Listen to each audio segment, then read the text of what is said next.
আমি ঢাকা বারের ২৬ এবং ২৭ সেশনে যে নির্বাচন, এই নির্বাচনে প্রেসিডেন্ট ক্যান্ডিডেট সবুজ প্যানেল থেকে আমার সেক্রেটারি সহ আমাদের এই প্যানেলের সকলেই এখানে আপনাদের সামনে হাজির আছেন, উপস্থিত আছেন।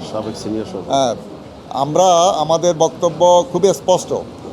এখানে বক্তব্য যেটা দেওয়া হয়েছে, আমরা বারবার আমি নির্বাচন কমিশন সহ ওনাদের দৃষ্টি আকর্ষণ করার চেষ্টা করেছি।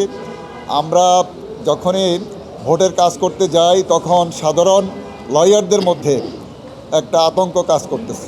সে আতঙ্ক হচ্ছে আমরা ভোট দিতে পারবো কি না। আমরা বারবার এই বিষয়টা নিশ্চিত করার চেষ্টা করতেছি যে আমরা সকলে মিলে বারের আমাদের যে ঐতিহ্য আছে দীর্ঘদিনের, আমরা এটাকে সমুন্নত রাখতে চাই এবং শান্তিপূর্ণ পরিবেশে আমরা এই ভোট আগামী 29 এবং 30 তারিখে নারী পুরুষ সকল ভোটার আমাদের লয়াররা যাতে ভোট দিতে পারে সেই পরিবেশ তৈরি করার জন্য আমরা সর্বাত্মকভাবে আমরা সহযোগিতা করছি। এখানে যে কথাগুলো বলা হয়েছে এটা আসলে আমরা লিখিতভাবেও জানিয়েছি প্রধান নির্বাচন কমিশনারকে। এরপরে ওনারা বলছিলেন যে এটা সুরাহা করবেন, কিন্তু আমরা দেখছি যে এটা আসলে কোনো সুরাহা হয় নাই।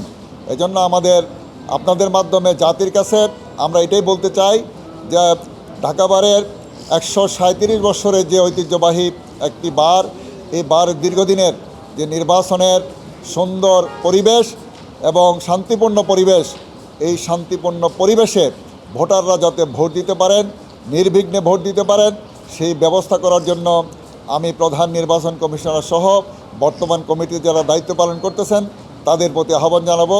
এবং এটা হলো সকল সাধারণ ভোটারদের দাবি। এই দাবির সাথে আমরা ঐক্যমত পোষণ করতেছি এবং আমরা বিশ্বাস করি যে ওনারাও শান্তিপূর্ণ পরিবেশে ভোট গ্রহণের ক্ষেত্রে ভূমিকা রাখবেন। সবাইকে ধন্যবাদ।